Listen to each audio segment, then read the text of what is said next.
approprié. Hein?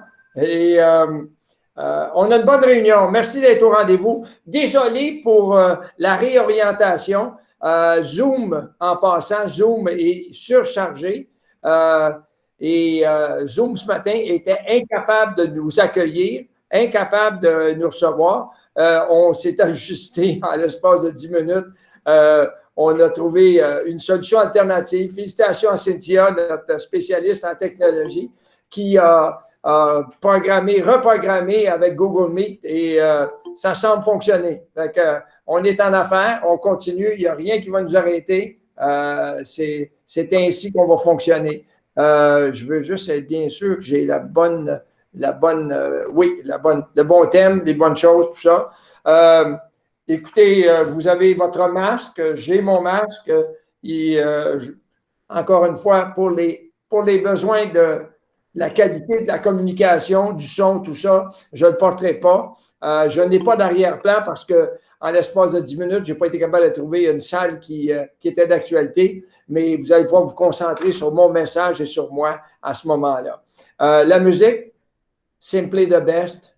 Simply the Best, c'est vous autres, ça. OK? Tina Turner, là, et on ne peut pas trouver un message plus approprié que ça. Je veux juste vous dire, message important pour vous tous. Merci pour votre présence, votre assistance, votre participation. Vous ne le savez peut-être pas, surtout certains d'entre vous se sont joints à nous tardivement. Vous nous inspirez. Vous m'inspirez, vous me motivez, vous nous motivez. Le réalisez-vous, il s'agit de notre 30e réunion virtuelle en moins de 5 mois. En moins de 5 mois, 30 réunions. Hein? En mon nom, au nom de l'équipe de direction, de Lise, de Maxime, de Christian, de toute l'équipe de soutien, merci d'être là. Une question un peu personnelle, je ne sais pas si vous remarquez comment vous aimez mon nouveau parfum. En fin de semaine, je suis allé pour être capable de finalement aider encore. Mon parfum, c'est une marque secrète, là. Ça bouge dans le merveilleux monde du courtage immobilier. Les dernières statistiques de Centris Matrix, saviez-vous que la région administrative des Laurentides est la région qui performe le mieux de toutes les régions du Québec? Parmi toutes les régions du Québec, la région administrative, performance en août 2020. Il reste encore une semaine à août 2020. Hein? En août 2020 par rapport à août 2019, même avec une semaine en moins, on a 34 d'unités vendues de plus que l'année passée et on a 65 de volume. Le volume, c'est vos payes, ça, de plus que l'année passée. Ça, c'est les statistiques centristes. Juillet 2020 par rapport à juillet, un mois complet, 100 d'unités de plus vendues en juillet 2020 par rapport à juillet 2019 et 148 en volume vendu. Si vous avez un compte de banque qui déborde là, actuellement, là, vous en avez des explications. Juin, 53 unités de vendues de plus en 2020 par rapport à 2019 et 81 de volume. Ça va bien. Félicitations à vous tous pour ces belles performances. Vous êtes dans le terrain, vous êtes essoufflés, vous êtes cernés, mais chapeau, vous êtes là. Cynthia nous confirme que l'enregistrement de cette réunion va vous être envoyé. Vous allez pouvoir l'écouter. Pour ceux qui l'ont manqué, vous allez pouvoir l'écouter. Même si on est sur une nouvelle plateforme, ça va fonctionner encore. Le thème d'aujourd'hui, comment gagner? Le thème d'aujourd'hui, comment gagner dans un scénario de plusieurs promesses d'achat simultanées. J'ai besoin de votre input. Gênez-vous pas, tenez-nous informés, écrivez-nous. Pourquoi, selon vous, ce sujet est important? Ah, mon Dieu. Hein? On aurait parlé de ça il y a 6 mois, 12 mois. Vous m'auriez dit, François, c'est quoi cette promesse d'achat simultanée? Plusieurs acheteurs en même temps. Aujourd'hui, c'est tellement d'actualité. Hein? Plus souvent qu'autrement, vous vous retrouvez dans des scénarios où il y a plus qu'un acheteur. Vous êtes en compétition avec d'autres acheteurs. Aujourd'hui, là, votre capacité d'être capable de tirer votre épingle du jeu dans un scénario comme celui-ci va faire la différence entre sortir gagnant ou continuer de magasiner. Je vais vous faire une confidence. Si vous appliquez les consignes qu'on va vous communiquer, là, vous allez sortir gagnant presque tout le temps. Vous allez presque toujours gagner. Par contre, pour gagner, votre acheteur devrait-il avoir son propre courtier ou avoir le courtier du vendeur? C'est une question pertinente, là. Hein? Le courtier du vendeur doit travailler dans les meilleurs intérêts de son client. Je me limite à ça, le vendeur. Donc, c'est des points importants. À priorité, vous devez connaître le niveau de motivation de votre acheteur. Très, très, très important. Assurez-vous de sa fidélité aussi. Donc, avant de faire quoi que ce soit avec un acheteur, puis vous investir, puis dépenser du temps, puis de l'énergie, exigez d'avoir une rencontre de 30 minutes avec cet acheteur-là. S'il ne veut pas vous rencontrer, passez à un autre acheteur. Si l'acheteur n'est pas prêt à vous donner du temps pour l'aider à gagner, ça ne vaut pas la peine, il n'a pas compris. En anglais, il appelle ça un Buyer's Counseling Session. Ça vous prend ça, c'est essentiel, afin de pouvoir l'éduquer sur l'état du marché et gérer ses attentes, gérer de façon réaliste ses attentes. Très important, très, très, très important aussi, tenter d'établir une complicité. Le mot est approprié. Une complicité avec le courtier du vendeur. Arrivez pas là avec vos gros sabots, là. Vous le savez, quand le courtier du vendeur puis le vendeur ont le choix entre 12 promesses d'achat, puis vous êtes arrogant, vous êtes intransigeant, vous êtes impoli, je te dis, sortez le violon, là. Actuellement, là, votre relation avec le courtier du vendeur et avec le vendeur peut faire une grosse différence. Donc, vous allez pouvoir, malgré que c'est confidentiel, vous allez peut-être avoir, si vous jouez bien vos cartes, accès à des informations privilégiées. Dites-moi donc, je peux-tu vous poser une question confidentielle, monsieur le courtier du vendeur? Pourquoi le vendeur vend?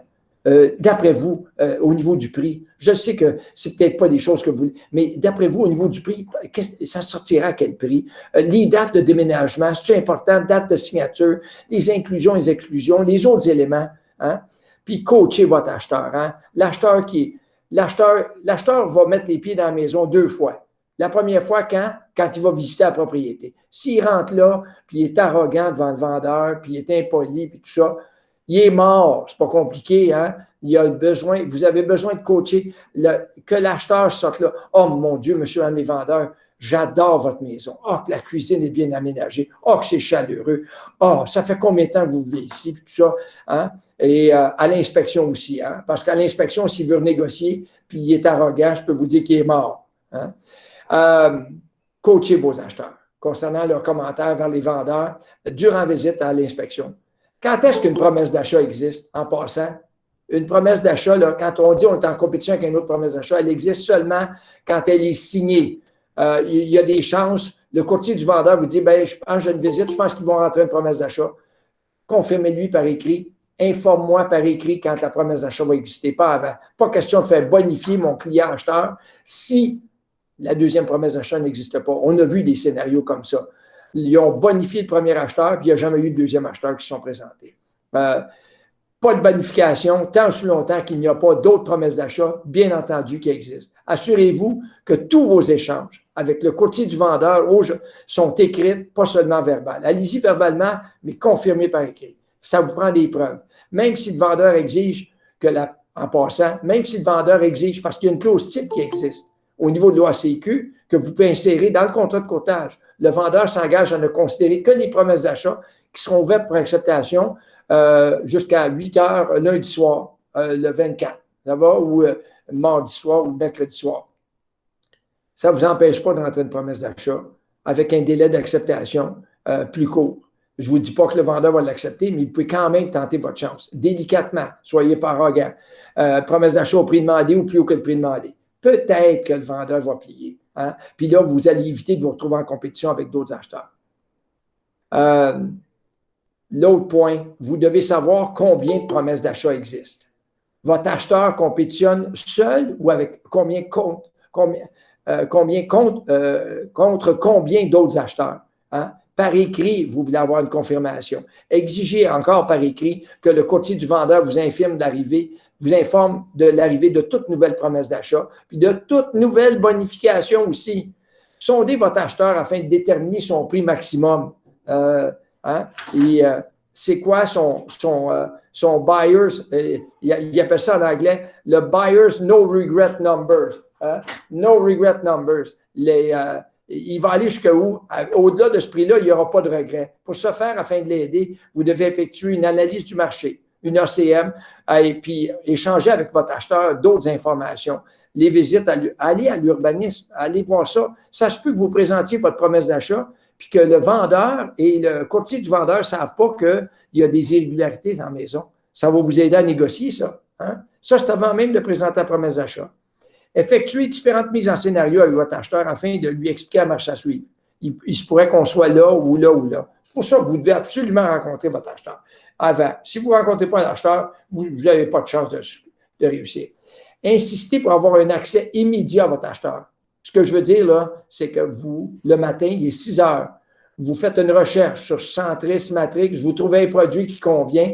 Il faut qu'à 6h15, votre acheteur soit disponible. Puis à 7h30, qu'on visite la maison. Ça paraît drôle, là, mais c'est ça. Un acheteur là, qui dit, ben, écoute, moi, je m'en vais à la pêche, je m'en vais à la chasse, puis tu m'appelleras dans 2 semaines. Non, pas de temps à perdre avec un acheteur comme ça. Ça n'a pas de bon sens. Et là, tu veux-tu avoir une maison? Aussitôt que vous l'avez spoté, la maison, il faut qu'on puisse bouger rapidement. Puis il ne faut pas que votre acheteur soit votre handicap actuellement. Si possible, examinez la possibilité de déposer une promesse d'achat qui ne comporte aucune condition. Tu vas me dire, François, c'est très imprudent. Suivez-moi. Pourquoi ne pas faire effectuer, avant de signer la promesse d'achat, faire effectuer l'inspection, avec la permission évidemment du vendeur puis du courtier du vendeur. À ce moment-là, vous faites une inspection pré-achat, là, avant même d'avoir acheté, et vous rentrez avec une promesse d'achat, ou bien vous débarquez, vous rentrez avec une promesse d'achat qui n'a pas de condition d'inspection, et que ça me donne un avantage, monsieur et madame les vendeurs. Hein? Analysez aussi la pertinence d'ajouter une clause. Évidemment, il y a des risques à ça. Ajouter une clause qui dit que la présente vente sera faite sans aucune garantie légale de qualité, sans aucun recours, monsieur le vendeur, contre vous s'il y a découvert d'un vice caché. Vous avez dit, François, c'est très imprudent. Oui, il y a des risques à ça. Il va falloir que vous coachiez sur le plan légal, juridique, parce qu'il n'est pas question qu'on amène notre acheteur à acheter les yeux fermés. Mais dans certains cas, ça peut être la carte qui va vous permettre d'être capable de vous démarquer. Mais ça, c'est tous des enjeux. Si c'est conditionnel à une hypothèque, évaluez la pertinence, obtenez une préapprobation hypothécaire, pas seulement une préqualification qui a été prise par le démarcheur hypothécaire au téléphone. Combien tu gagnes, puis as-tu des dettes, puis ta Mastercard, es-tu payé? Non, une confession complète, là. Confession complète, là, hein, et avec des preuves de vérification. Puis quand vous rentrez dans votre promesse d'achat, vous avez le document préapprobation, là, puis vous avez le nom de la personne, puis vous dites au courtier du vendeur, puis au vendeur, vous voulez valider si mon client est solide? Voici le numéro de téléphone du cellulaire du démarcheur hypothécaire. Appelez-le. Si vous voulez, on va l'appeler maintenant sur le champ. Il va vous confirmer que le montant d'hypothèque et sa promesse d'achat, il est validé, il est béton. Dans le fond, là, ma clause de financement, elle a 3 jours. 3 jours, pourquoi? Pour faire l'évaluation de la propriété. Parce que mon client, il passe à l'hypothèque. La seule raison pourquoi l'hypothèque ne passerait pas, ce n'est pas à cause de mon client, c'est à cause de la maison. Hein? Des éléments très importants qui vont vous permettre d'être capable de vous démarquer à ce moment-là. S'il y a lieu, réduisez tous les délais de réalisation de chaque condition. Si vous devez mettre une inspection, mettez votre inspection de 3 jours. 3 jours. Et à ce moment-là, qu'est-ce qu'on fait? C'est qu'on réserve les inspecteurs avant. On dit les 3 ou les 2 inspecteurs. Monsieur un inspecteur, je présente une promesse d'achat samedi soir. Êtes-vous disponible pour une inspection lundi matin ou dimanche matin? Oui? Non? C'est ça. Hein? Rappel, le prix n'est pas le seul élément déterminant. Hein? Obtenez de votre acheteur un écrit avec ou sans photo de famille expliquant les motifs pourquoi le vendeur devrait privilégier sa promesse d'achat. Ou mieux encore, obtenez une vidéo de lui puis de sa famille sur les motifs pourquoi ils sont tombés en amour avec la maison. Oui, on joue du violon, mais ça peut vous démarquer. Vous accompagnez votre promesse d'achat avec du matériel additionnel. J'ai vu, hein, on l'a vécu, l'acheteur qui avait fait ça n'était pas au plus haut prix. Qu'est-ce que le vendeur a fait? Il y avait un acheteur qui offrait plus que ça. Il a dit à son courtier, écoute, l'acheteur numéro 2, je l'aime, il est correct, il nous plaît, on est tombé en amour avec et on voudrait lui donner la chance de matcher, de rencontrer le prix du plus gros acheteur. Il a fait une CP avec une date d'expiration avant le délai d'acceptation de l'acheteur plus haut, mais au même prix Et l'acheteur numéro 2, celui qui finalement était adoré de la part des vendeurs, l'a eu. Hein? Ça, c'est des cartes à jouer qui vont vous permettre d'être capable. Vous devez coacher votre acheteur concernant son comportement et ses commentaires avant la visite, avant l'inspection. 9.1. 9.1, la clause examen de document. Mettez aucun document dans ça et mettez l'emphase sur qu'est-ce que ça veut dire. Attendez-moi une seconde, là. 9.1, là, je ne sais pas si vous le savez, c'est la plus belle porte de sortie au bénéfice de l'acheteur. Ça, là, moi, là, si je suis le courtier qui présente la promesse d'achat de mon acheteur, puis je n'ai aucun document en 9.1, je peux vous dire, je vais me démarquer, je vais dire, monsieur, madame les vendeurs, vous avez 8 autres promesses d'achat. Est-ce que ces promesses d'achat-là, je ne veux pas entrer dans le confidentiel, est-ce que ces promesses d'achat-là comportent la clause 9.1? Est-ce que vous savez que l'acheteur peut en tout temps annuler la promesse d'achat sans être obligé de vous justifier pourquoi? 9.1, c'est très dangereux. Gardez, ma promesse d'achat ne comporte aucune clause en 9.1. Hein? Tout au long des négociations, tentez toujours d'avoir un accès. Oups, attendez un peu là. Je suis perdu là. Un peu. Oui, je m'en viens. Tout au long des négociations, tentez toujours d'avoir un accès rapide avec votre acheteur. Je vous donne un scénario. Vous présentez la promesse d'achat, puis disons que vous avez réussi à obtenir une présentation physique, avec la distanciation physique et tout ça, mais vous êtes là à présenter la promesse d'achat. Puis, je voulais aller voir, je me suis devancé. Tentez toujours d'être le dernier à présenter votre promesse d'achat. Que le vendeur ait vu toutes les autres, puis vous êtes la dernière à rentrer. Là, vous êtes devant le vendeur, puis son courtier. Monsieur, madame les vendeurs, vous avez vu une vidéo de mes acheteurs. Vous avez vu, qu'est-ce qui empêcherait qu'on conclue la transaction? Je vous dis, mon acheteur adore votre maison. Et qu'est-ce qui ferait qu'on ne pourrait pas? C'est-tu le prix qui accroche? C'est quoi exactement? Peut-être, ça se peut. Ça se peut que le courtier du vendeur dise, monsieur DG, ça ne vous regarde pas. Mais ça se peut que le courtier du vendeur ou que le vendeur s'ouvre et dise, écoutez, à 5 000 de plus, là, je vous dis, on serait capable. 5 000 de plus, puis on l'aurait. Bougez pas, donnez-moi 3 minutes. Qu'est-ce que je fais? J'ai un formulaire de bonification. Mon acheteur est dans l'auto sur le trottoir. Je charge, je fais bonifier de 5 000. S'il veut, je rentre, puis je dis, conclusion, la vente est faite. Voyez-vous des stratégies, là? Hein? Des stratégies qui vont vous permettre de vous démarquer. Utilisez ultimement la clause F2.2. F2.2, c'est la clause qui s'intitule pénalité, avec un dépôt substantiel. Sur une vente de 300 000, évidemment, un acheteur qui finance à 95 il n'y a pas une grosse mise de fonds. Et ça peut être dangereux pour lui. OK?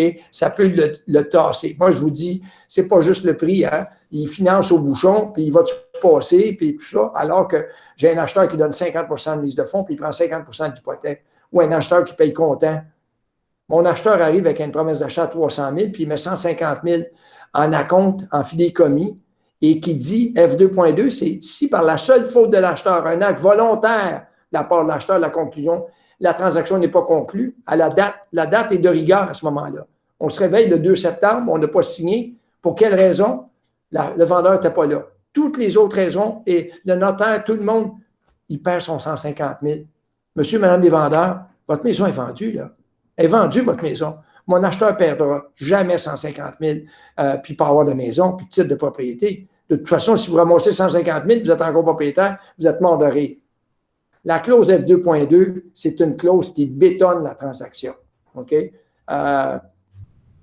Puis même s'il y a des conditions d'hypothèque ou d'inspection, on dit un acte volontaire de la part de l'acheteur. Ça veut dire que si le financement ne passe pas, ce n'est pas un acte volontaire de la part de l'acheteur, il ne paie pas son dépôt. Si à l'inspection, il y a vraiment des gros problèmes, puis il sortir, le vendeur ne peut pas s'approprier le dépôt. Ça prend un acte volontaire de la part de l'acheteur. J'ai validé avec l'OACIQ, ça. Ça va?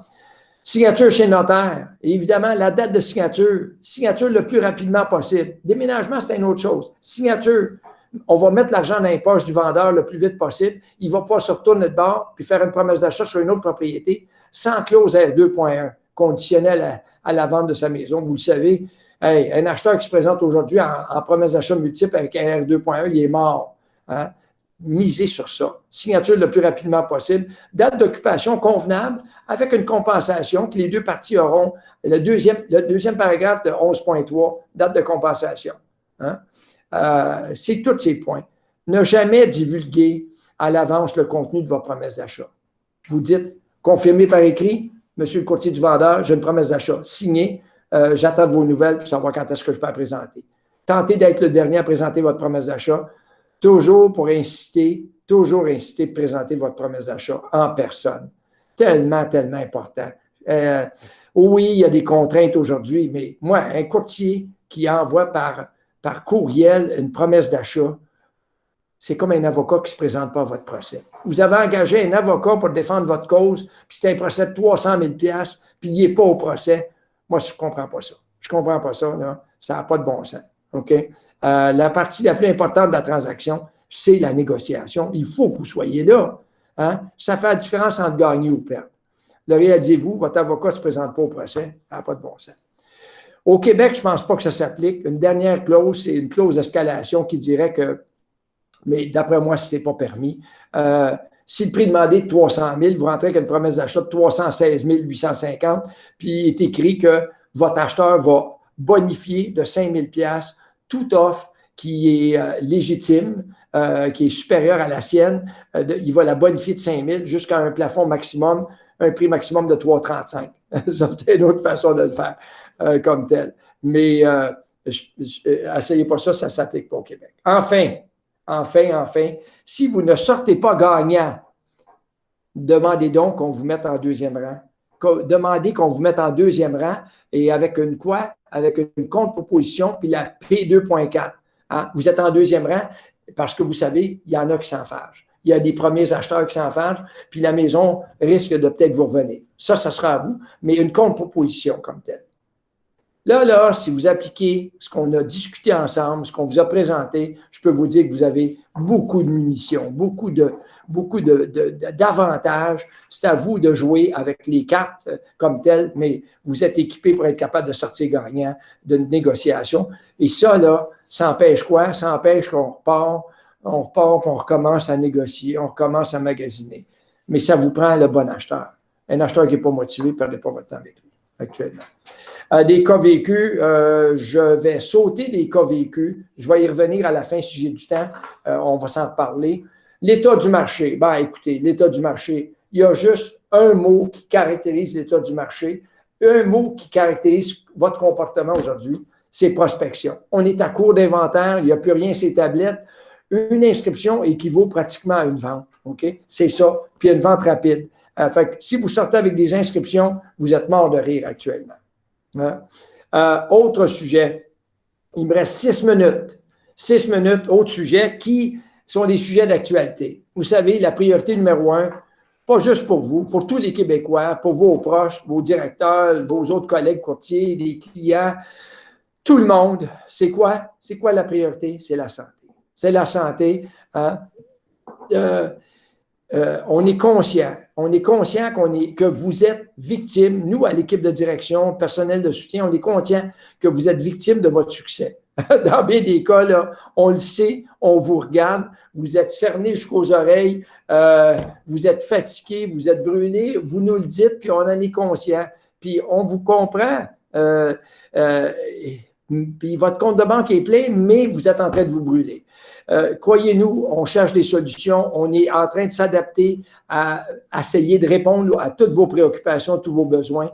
Le COVID-19, c'est quoi? Hein? Le COVID-19, là, c'est l'équivalent d'une guerre. C'est une guerre, hein? C'est une guerre contre vous tous, hein? Qui nous impose à tous et chacun de s'adapter.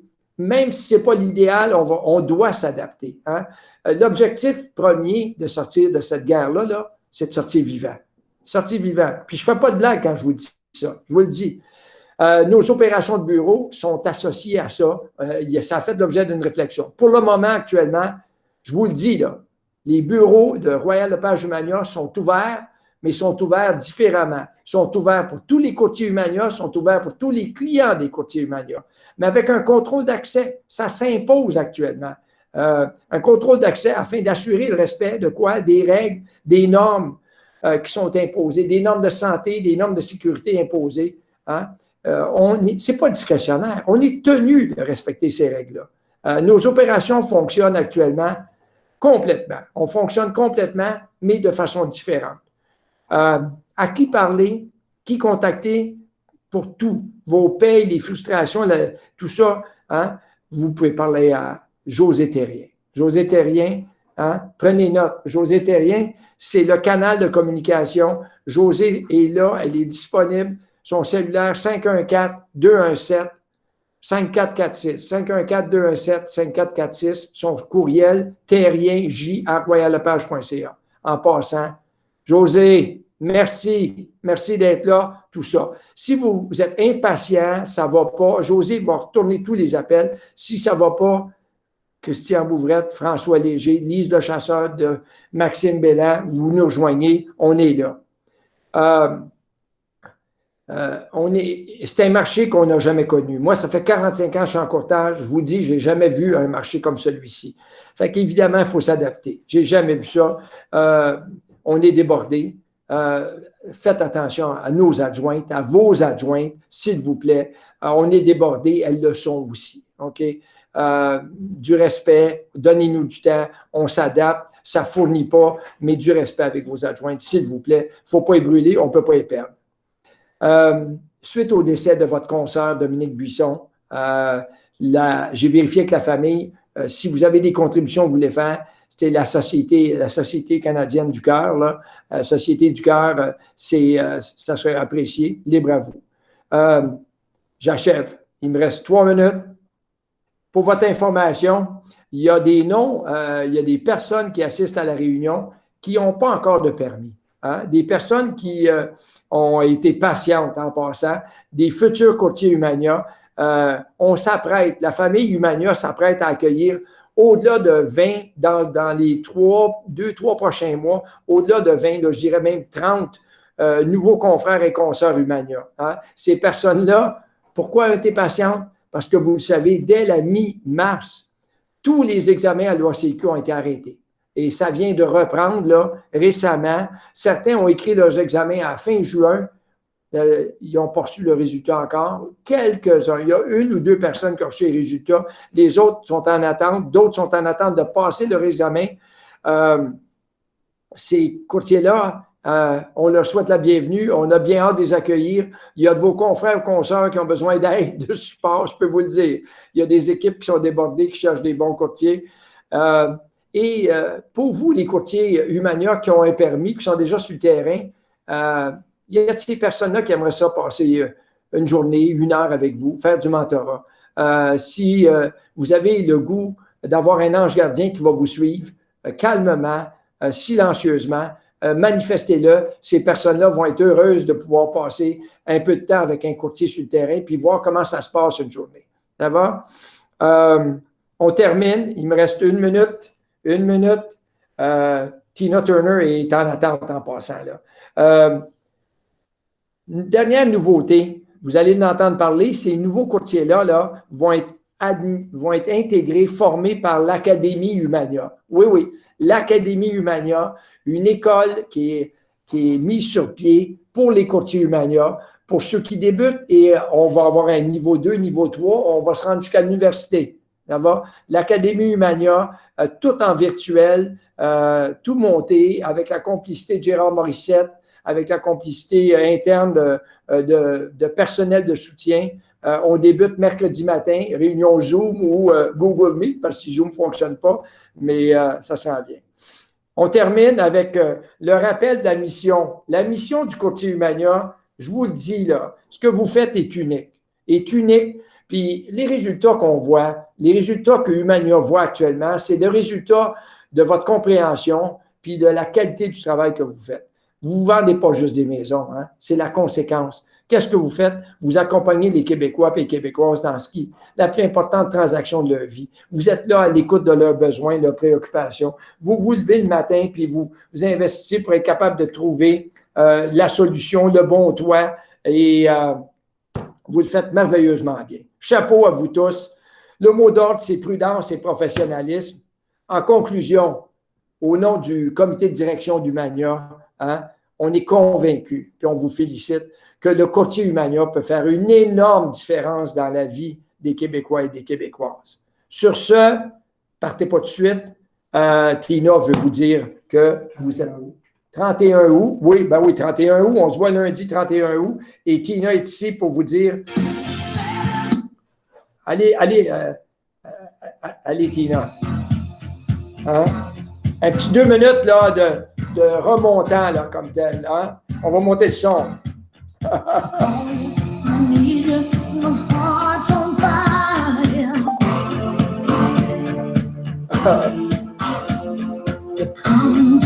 Come to me wild and wild. 2 minutes. You come to me. Give me everything I need. Oh!